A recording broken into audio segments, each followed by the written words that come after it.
Espera. Hay algo. Tienes razón.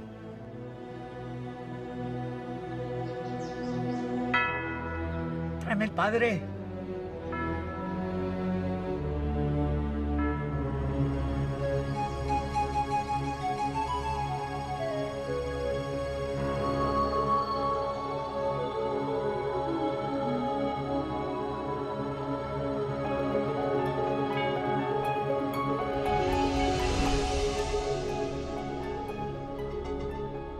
History is a gift of knowledge handed down to us by generations past.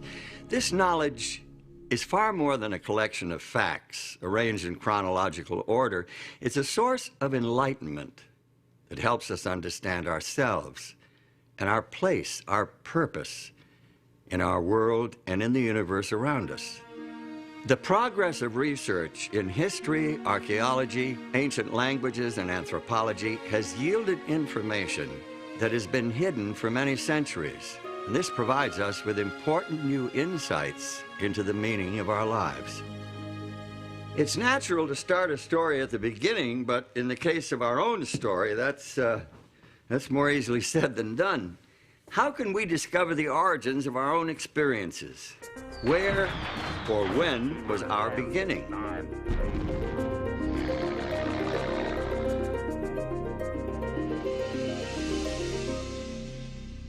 The ancient Babylonians left us one of the oldest myths about human origins. It's an epic creation poem that was written sometime during the 2nd millennium BC. It's called the Enuma Elish, which translated means, when on high. When on high the heaven had not been named, firm ground below had not been called by name, not but primordial Apsu their begetter, and Mumu Tiamat, she who bore them all, their waters commingling as a single body. According to the experts, the ancient Babylonians believed that Apsu represents sweet water and Tiamat salt water. At the beginning of creation, the two had not yet been separated. Mingled together as they were, they possessed within them the seeds of life. They brought forth generations of gods who, in the course of time, created man. The Navajo and Pueblo Indians of North America share a traditional view of several separate creations. The Aztecs of Old Mexico had a similar belief. The god Quetzalcoatl invented people, molding them from ash. A great flood came, and all the people became fish. The Creator tried again, but there was a complete eclipse of the sun, and in the darkness, all the people were killed and eaten by jaguars. A rain of volcanic fire and ash destroyed the third creation. The fourth attempt was foiled when the world was ravaged by a violent hurricane, and people turned into apes. The earth as we know it is the result of the fifth creation and is doomed to ultimate destruction by earthquake and famine. Not a very reassuring picture, is it? And yet this worldview was very real to the Aztecs. This is all depicted in the famous sunstone, perhaps the single most important artifact from the Aztec civilization. Created in the 15th century, it weighs in at over 25 tons. Very substantial evidence of their view of beginnings. It's all there, carved in stone. But does it accurately portray our beginnings? Best-selling Swiss writer Erich von Däniken has 16 books to his credit. Nothing else he has written has had the phenomenal impact of his 1968 book, Chariots of the Gods, in which he proposed a novel view of human development here on Earth. Dim as yet undefinable ages ago, an unknown spaceship discovered our planet. The crew of the spaceship soon found out that the Earth had all the prerequisites for intelligent life to develop. Obviously, the man of those times was no Homo sapiens, but something rather different. The spacemen artificially fertilized some female members of this species, put them into a deep sleep, so the ancients say, and departed. Thousands of years later, the space travelers returned. They repeated their breeding experiment several times, until finally they produced a creature intelligent enough to have the rules of society imparted to it. The Bible and the Quran are the basis for the traditional Judeo-Christian and Islamic teachings about our beginnings. Both point to a creator from outside the bounds of space and time. They picture an all-powerful being who is above and beyond the natural laws that govern our physical universe. They teach that this creator God exercised his supernatural power and created everything according to his divine purpose. The Bible includes this summary reference to the creation. By the word of the Lord were the heavens made, and all the host of them by the breath of his mouth. For he spake, and it was done. He commanded, and it stood fast. The Quran, Holy Book of Islam, shares the basic biblical view of creation this way. Lo, your Lord is Allah, who created the heavens and the earth in 6 days. Then mounted he the throne. He covereth the night with the day, which is in haste to follow it, and hath made the sun, and the moon, and the stars subservient by his command. His verily is all creation and commandment. Blessed be Allah, the Lord of the worlds.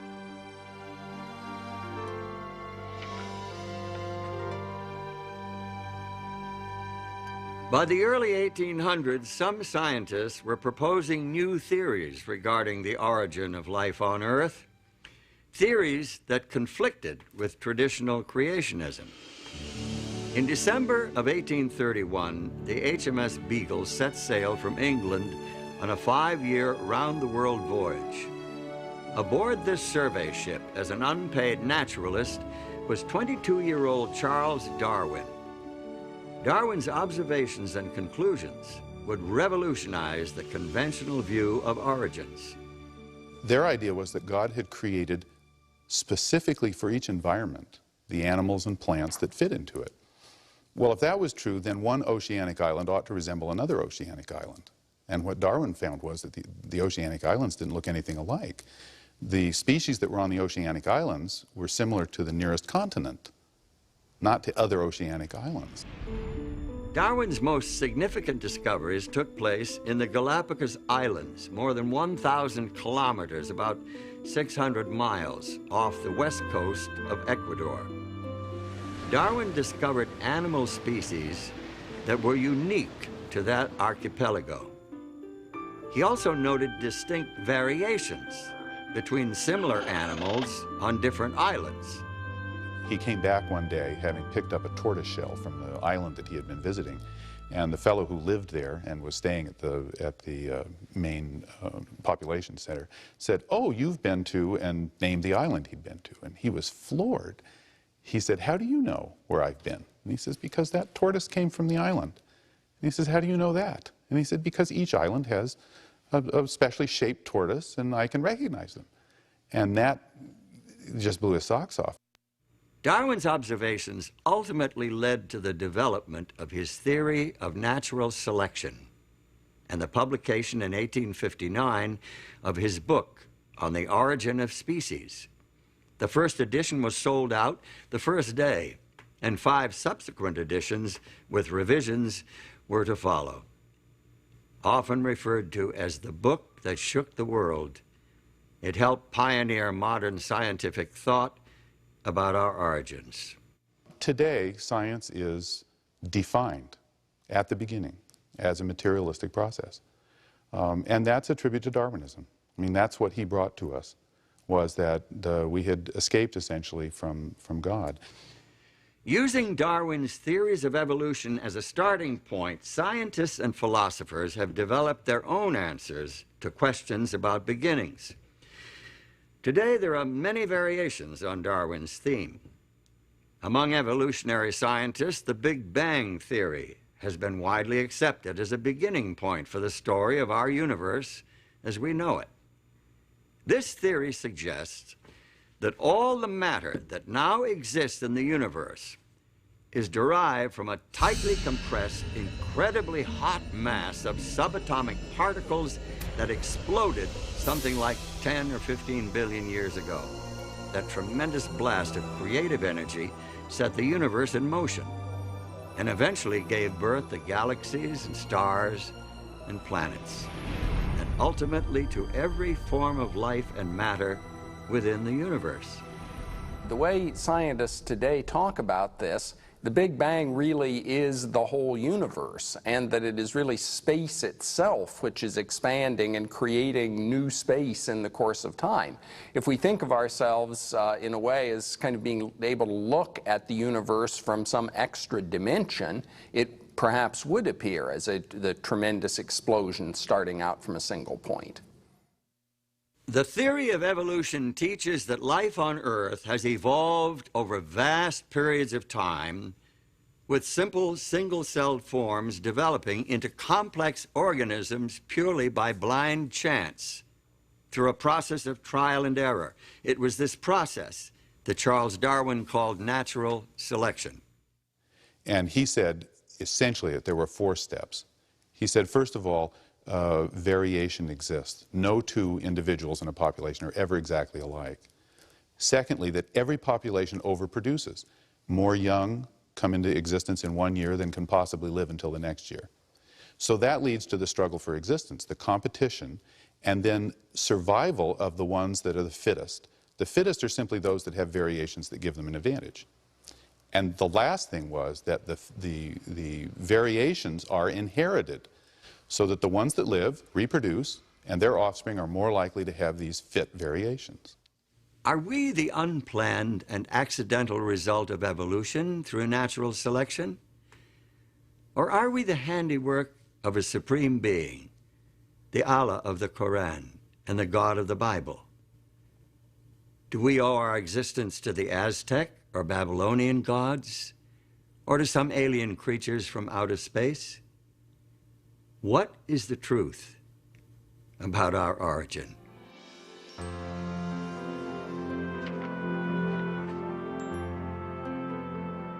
Today, the theory of evolution is presented to school children and promoted in the media as if it were proven fact. The truth of the matter is, however, the theory of evolution is just that, a theory. Its scientific foundations are actually kind of shaky. Molecular biologist and author Michael Denton gives us this insight into Charles Darwin and his theory. The popular conception of a triumphant Darwin increasingly confident after 1859 in his views of evolution is a travesty. On the contrary, by the time the last edition of The Origin was published in 1872, he had become plagued with self-doubt and frustrated by his inability to meet the many objections which had been leveled at his theory. Darwin's theory of natural selection could not be thoroughly tested in his day due to the limitations of the scientific equipment available at that time. Today's scientists are able to study the complicated systems within even the simplest single-cell organisms. Many people think of single cells as being less complex than multicellular organisms. Darwin thought so, and he thought that the first organism was a cell. Darwin can be excused for thinking so because the equipment to look inside the cell and see what was going on just didn't exist then. Now that we have it, we look inside the cell and we find enormous complexity. Amoebas move like we move. They don't have muscles, they have microfilaments. We digest our food, we do respiration, but so does the amoeba. They're much smaller than we are. They don't have but one cell, but they do all of the things we do, and they're just as complex. The complexity of even the simplest life forms is one of the reasons why many scientists are becoming increasingly dissatisfied with the evolutionary explanation, with its reliance upon pure, unguided chance. There's good reason for scientists to question the power of chance. Take a look at this simple demonstration. You see what I mean. Now, here are 3 blocks, numbered 1, 2, 3. There are 6 possible combinations of these 3 numbers. Now, I'll put the blocks into this box and shake it up.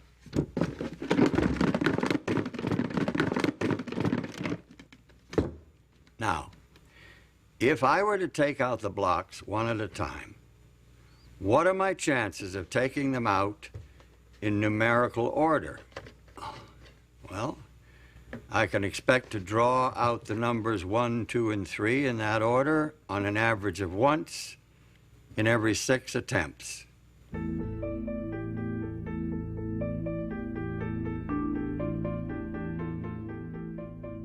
Now, here are 2 more blocks, numbered 4 and 5. I'll add them to the 3 others in the box. Now, there are 120 possible combinations. The law of averages tells me that I can expect to pull out blocks numbered 1, 2, 3, 4, and 5 in that order on the average of once in every 120 tries. Now, look, here are blocks numbered 6 through 10. I'll put them in the box for the others. My chance of picking out all 10 blocks in numerical order is less than 1 in 3.5 million. Well, let me put that in perspective. If I put myself on a schedule and worked at this game day and night, pulling out all 10 blocks one at a time every 15 seconds, I could expect to win this game on the average of about once every 18 months. What if I doubled my quantity of sequentially numbered blocks to 20? How long should I expect to work at this game to get all 20 out of the box in order? Now, let's suppose that I could play at blinding speed and get all 20 blocks out in just 1 second, then do it again the next second and every second thereafter. Now, the law of averages says that I can expect to get the 20 blocks out of the box in order at the rate of once every 77 billion years. This little numbers game is nothing compared to the intricate complexity of even the simplest bits of matter. Physiologist and author Pierre Lecontenue, in his book Human Destiny, estimated the chance of forming a 2,000 atom protein molecule as something like 1 in 10 to the 321st power. There's really no good way to express that number. It's incomprehensible. Find yourself a large sheet of paper. Write 10 followed by 320 zeros. Now listen to what Lecontenue says. Events which need an infinitely longer time than the estimated duration of the Earth in order to have one chance on the average to manifest themselves can, it would seem, be considered as impossible in the human sense. This chunk of coal is about 70% carbon by volume. Carbon is essential to all organic life, and it's the 4th most common element in the universe. Yet this very ordinary element is extremely complex. In order for it to be produced naturally, 3 helium nuclei must combine to form a single carbon nucleus. But we have found that the conditions needed for that to happen are really very precise. In other words, that if the balance of forces in the atomic nucleus were very slightly different, that reaction would not be able to take place in order to form enough carbon to be of any significance. Men who discovered this, the way in which this reaction takes place to form carbon, and who found the conditions that were necessary for it to take place was Fred Hoyle, who is one of the great astrophysicists and cosmologists of this century. Hoyle was very skeptical about religion. At the time, at least, he was an atheist. Some supercalculating intellect must have designed the properties of the carbon atom. Otherwise, the chance of my finding such an atom through the blind forces of nature would be utterly minuscule. A common-sense interpretation of the facts suggests that a superintellect has monkeyed with physics as well as with chemistry and biology. The numbers one calculates from the facts seem to me so overwhelming as to put this conclusion almost beyond question. It seems that evolution through a long series of random unguided mutations is a practical impossibility. This fact casts a cloud of doubt over the entire evolutionary scenario. Scientists are now looking for shortcuts, miraculous jumps out of the realm of chance. Many are frankly awed by their discoveries, finding more and more clear evidence of intelligent design in nature.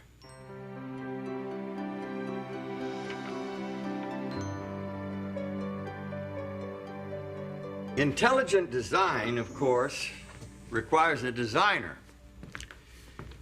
And the clearest portrayal of a designer and his work is found here in the Bible.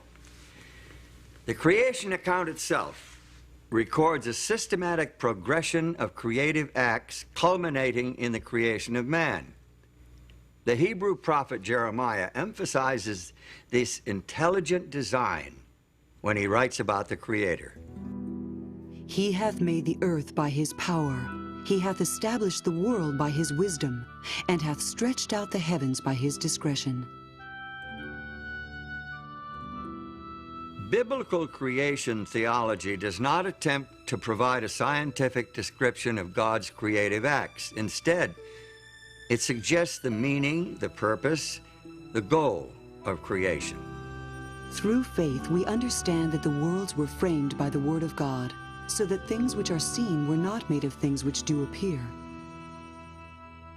I think the most important thing about this verse, as far as our understanding of creation is concerned, is that seeing the universe as creation is a matter of faith rather than of scientific knowledge. That is, that we can understand the universe in detail by scientific investigation, but we see it as the creation of God because of our personal trust and confidence in God.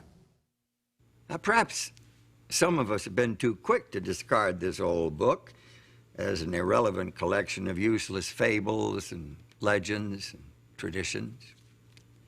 Its value lies far beyond the realm of science. It deals with concepts that cannot be analyzed in a laboratory. It addresses many questions that science cannot answer. That is, science can talk about how the universe behaves, how things take place within the universe. It cannot explain why something exists rather than nothing. That is, it cannot really explain the fundamental question of existence. Could it be that the neglected pages of Scripture actually offer accurate insights into our origins? If so, we're not here by accident. We must see ourselves as a part of a Creator's design. There must be a plan, some real purpose for our existence. And God said, "Let us make man in our image, after our likeness, and let them have dominion over the fish of the sea, and over the fowl of the air, and over the cattle, and over all the earth, and over every creeping thing that creepeth upon the earth." The creation story depicts God as having great ambitions, high hopes for the human race. People were created in the image of their Maker. In their original innocence, they had direct communication with God, an intimate, personal, face-to-face relationship with their Creator.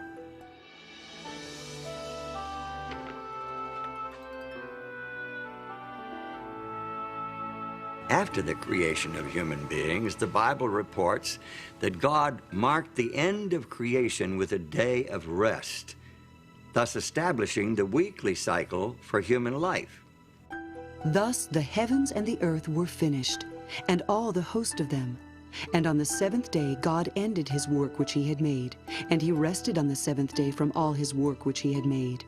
And God blessed the seventh day and sanctified it, because that in it he had rested from all his work which God created and made. God creates the entire world in 6 days, and then he rests on the Sabbath.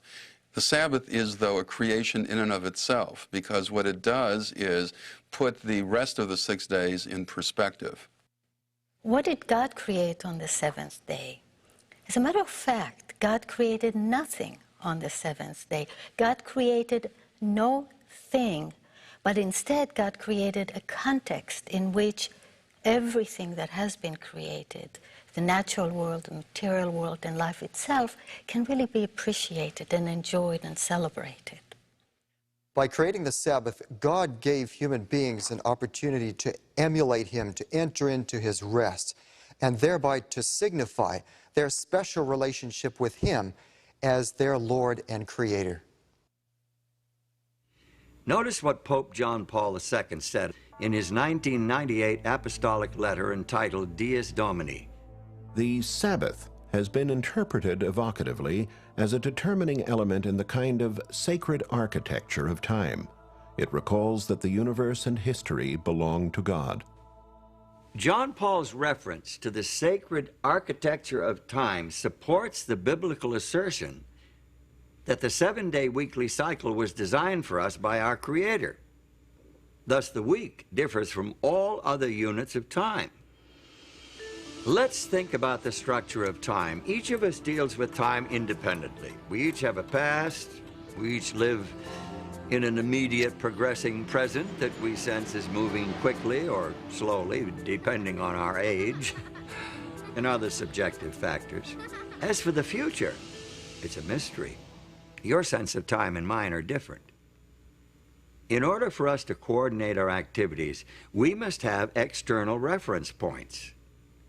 Now, most of what we need for timekeeping we get from creation. The story defines a day as a period of darkness and light, evening and morning. It is caused by the rotation of the earth upon its axis. More precise units of time, hours, minutes, and seconds, are simply fractions of the day. That's easy. That's easy. The year is the period required for the earth to orbit the sun.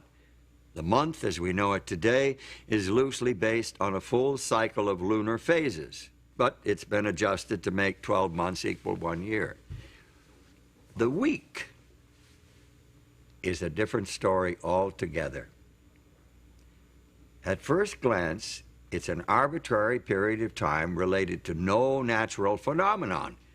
The earliest record of the week is found in the literature and archaeology of the ancient Semitic peoples who inhabited southwestern Asia prior to 2000 BC. Now, where did they get the week? Was it embedded in their past as a result of the Creator's design? But is the week really an arbitrary artificial unit of time? Astronomer and anthropologist Anthony F. Avini suggests an alternative in his book, The Empires of Time. He reports that some chronobiologists are convinced that the 7-day cycle is designed into our very nature. The 7-day biorhythm in the human body is one of the recent discoveries of modern chronobiology. For example, the probability of rejection of certain organs is now known to peak at weekly intervals following an implant.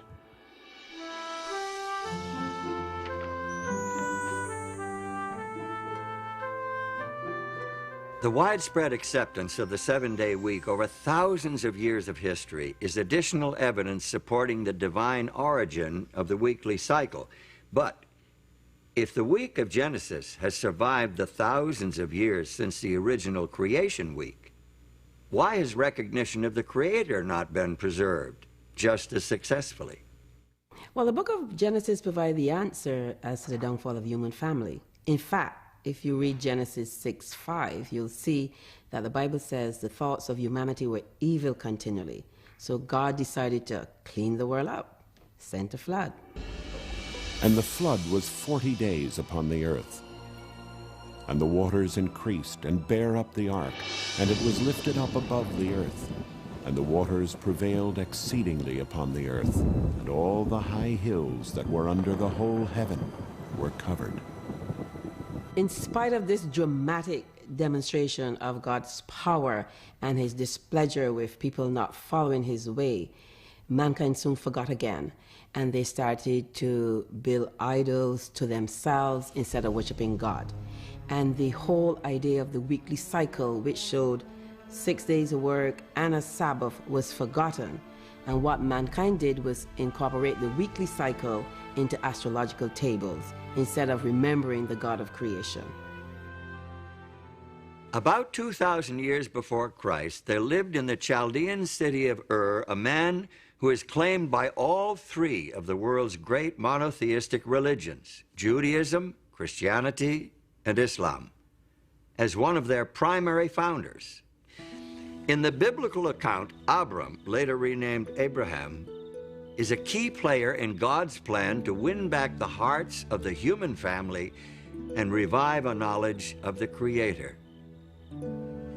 Abraham's religion stood out in sharp contrast to the petty idolatry and trivial superstition of his neighbors.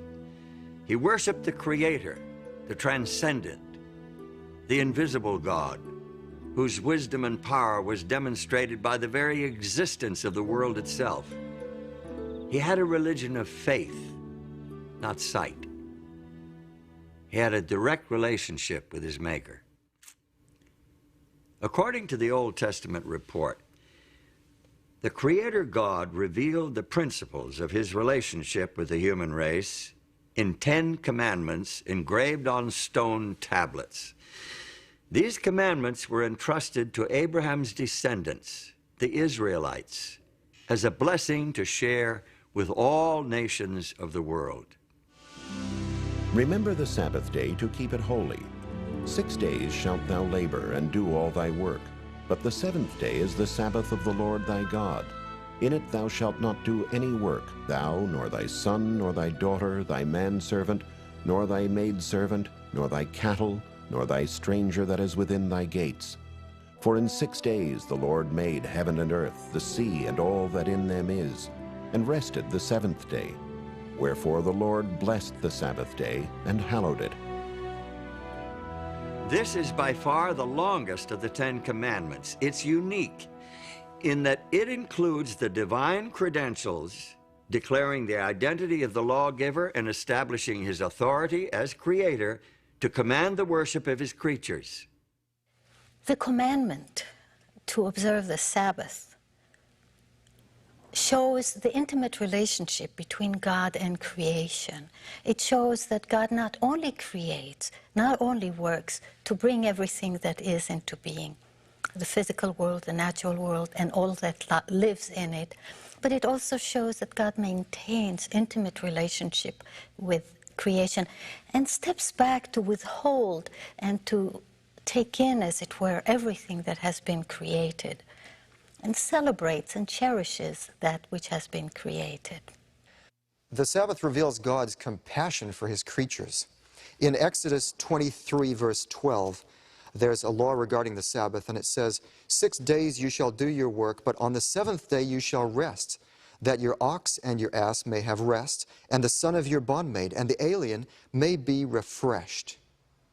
So the Sabbath is a gift for God's creatures, not only human beings here, but it's also the ox and the ass, so that they can have rest from their labor that they do during the rest of the week. In the 5th book of the Bible, Deuteronomy, we find the 10 Commandments repeated.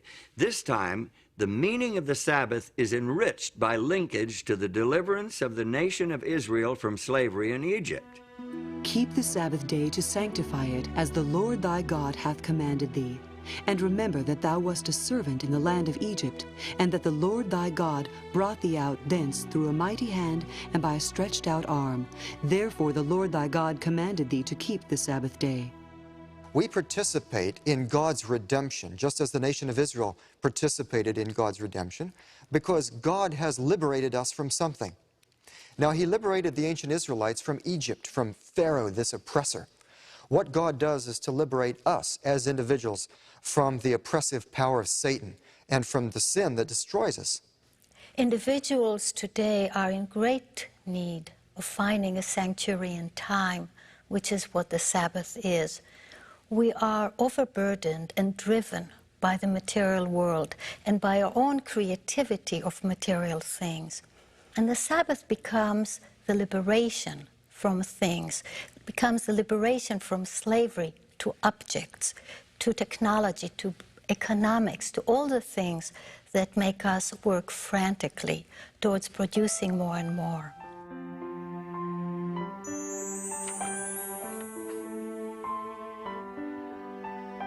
Since the seventh-day Sabbath has such rich meaning, and since it is part of the Ten Commandments, why is it not more widely observed today?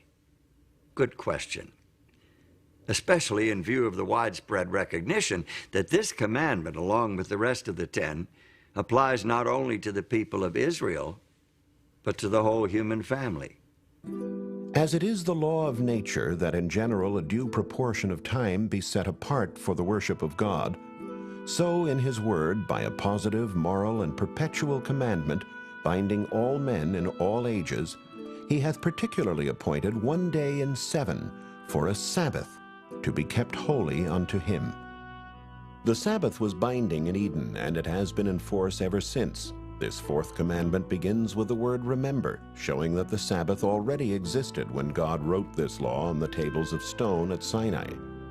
How can men claim that this one commandment has been done away with, when they will admit that the other 9 are still binding? The Sabbath was made for man, not for the Hebrews, but for all men. The Sabbath commandment reveals to us a picture of a Creator who craves a place in the hearts and lives of all his human children. David, the great Israelite king, understood this and instructed his people to spread their knowledge of the Creator God to the rest of the world. Declare his glory among the heathen, his marvelous works among all nations. For all the gods of the people are idols, but the Lord made the heavens. Give unto the Lord the glory due unto his name, and let men say among the nations, the Lord reigneth. The Bible makes it clear that the Creator's desire was to attract the whole human family to true religion, true worship, so that all could share in the good things he intended to do for Israel. Also the sons of the stranger that join themselves to the Lord, to serve him, and to love the name of the Lord, to be his servants. Every one that keepeth the Sabbath from polluting it, and taketh hold of my covenant, even them will I bring to my holy mountain, and make them joyful in my house of prayer. Their burnt offerings and their sacrifices shall be accepted upon mine altar, for mine house shall be called an house of prayer for all people. It's not hard to imagine the power of the Sabbath to restore and cement the relationship between the Creator God and his human children. Their devotion to the Sabbath day, their worship and praise and appreciation for his creative power would bind them to their God with ties of love and gratitude. If they continued their heartfelt observance of the Sabbath, they could never forget him.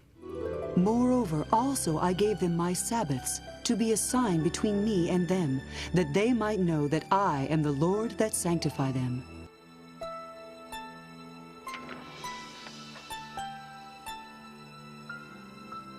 To those who honored the Sabbath of God, the day took on deep personal meaning. The day of rest and worship was an opportunity to know their Creator, who had promised to make them his own holy people. But history records that many of the Israelites didn't take advantage of this opportunity. There's evidence in the prophets, for example, Isaiah, that the Sabbath was poorly observed and neglected. Nehemiah also refers to that. The people had a problem with this. The reason would be really quite simple. The people lost sight of the lordship of God. But the house of Israel rebelled against me in the wilderness. They walked not in my statutes, and they despised my judgments, and my Sabbaths they greatly polluted. The Sabbath, symbol of Israel's unique relationship with God, the very heart of a Creator-oriented worship system, was commonly desecrated. Finally, the prophet Jeremiah announced the result of Israel's apostasy. Just imagine the prophet Jeremiah walking up and down the streets of Old Jerusalem. It wasn't a happy message that he bore. He warned the people that their city was to be destroyed, their temple destroyed, and that they would be carried away to Babylon to serve the king of Babylon. 70 years. nobody listened. From about the year 605 BC, the armies of Nebuchadnezzar, king of the Neo-Babylonian Empire, repeatedly invaded the Israelite homeland. His army eventually destroyed the capital city of Jerusalem and carried most of the inhabitants into exile. Some of the captives were taken to Babylon, while others were dispersed throughout the empire. And now, far from their homeland, far from all that they had held dear, many of the Jews began to realize that they had made a terrible mistake. Many of them began to realize that they must return to the God of their fathers and the worship of their ancestors. Now, many of these Jews, men of great ability, rose to high position in their foreign lands. Daniel, for example, became the prime minister of the kingdom of Babylon. And when the Medo-Persian Empire took over, he rose to the position of first president of the land. It was Daniel who led Darius the Mede to recognize the God of heaven. I make a decree that in every dominion of my kingdom men tremble and fear before the God of Daniel, for he is the living God, and steadfast forever, and his kingdom that which shall not be destroyed, and his dominion shall be even unto the end.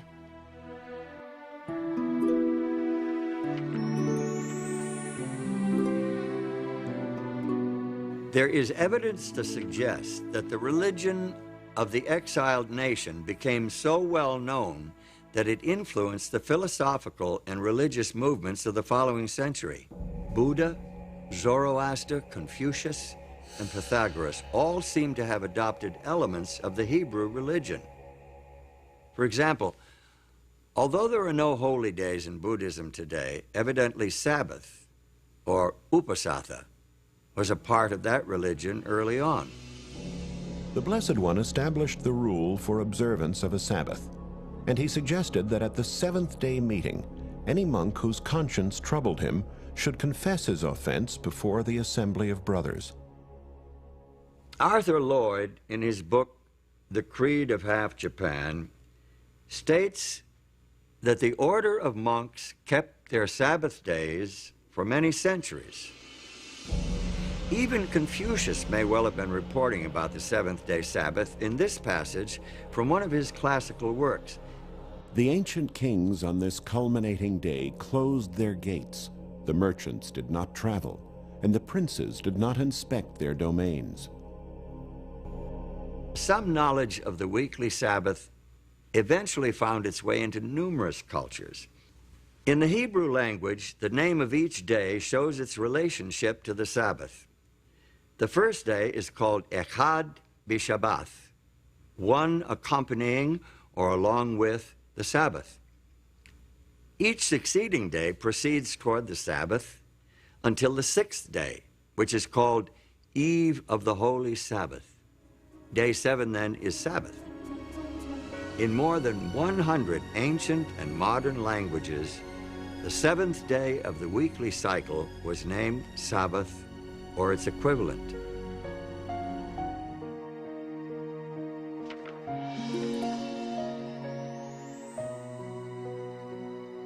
So, it seems that in their exile, at least some of the Jews succeeded where their nation had failed during times of peace and prosperity.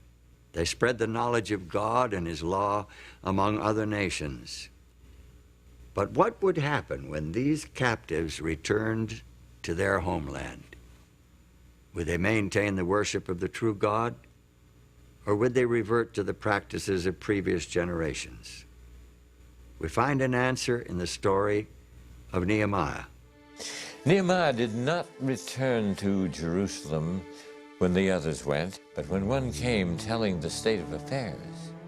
This news so saddened Nehemiah that he says he actually sat down and wept. In fact, he finally decided that he must, if possible, go to Jerusalem himself to see what he could do to help. Nehemiah was a capable and energetic leader. He successfully directed the reconstruction in the city of Jerusalem. But he didn't stop there.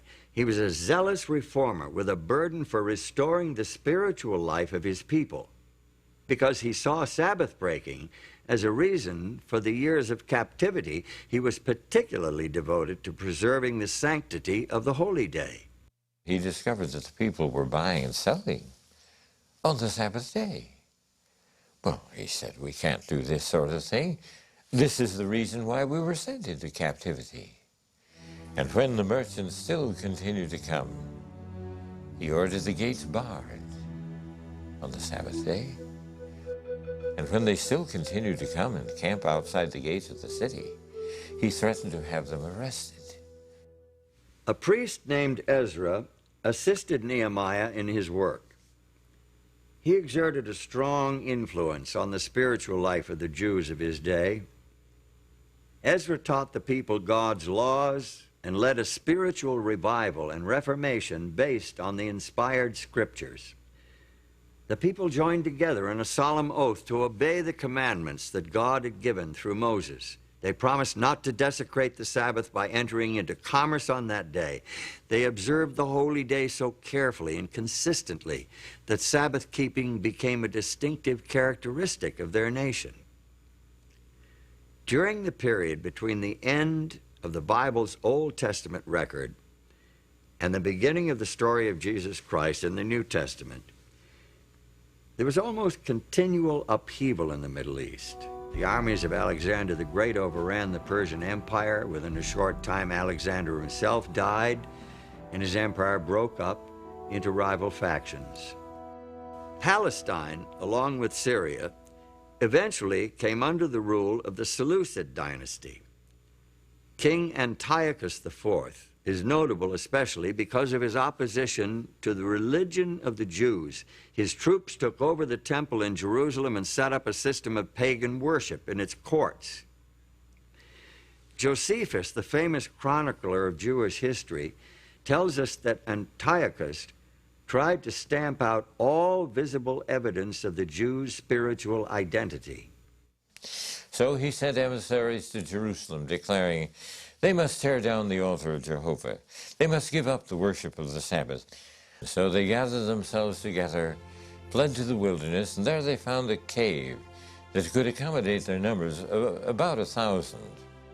Now when it was told the king's servants that certain men who had broken the king's commandment were gone down into the secret places in the wilderness, they pursued after them a great number, and having overtaken them, they camped against them, and made war against them on the Sabbath day. And they said unto them, Come forth, and ye shall live. But they said, We will not come forth, neither will we do the king's commandment to profane the Sabbath day. And they burnt them as they were in the caves, because they were not willing to break in upon the honor they owed the Sabbath, even in such distresses. There were about 1,000 with their wives and children, who were smothered and died in these caves. The martyrdom of those Jewish patriots in the days of Antiochus IV is a great testimony to the power of their beliefs. Their God and his Sabbath meant more to them than life itself. Their sacrifice was a victory of faith. The Old Testament, supported by the evidence of history, language, and culture, establishes the Sabbath as a sacred memorial to the creative and redemptive work of God. It declares the Sabbath to be a sign of the intimate relationship between the Creator and those who worship him. A day of rest and worship that can bind the hearts of human beings to the heart of their Creator. When early Christians inherited the Sabbath, the teachings of Jesus Christ and his disciples served to emphasize and enrich its meaning, magnifying its importance. Today, for many Jews and Christians alike, it is still a central point of spiritual life and worship. To this day, it remains a defining element in the sacred architecture of time.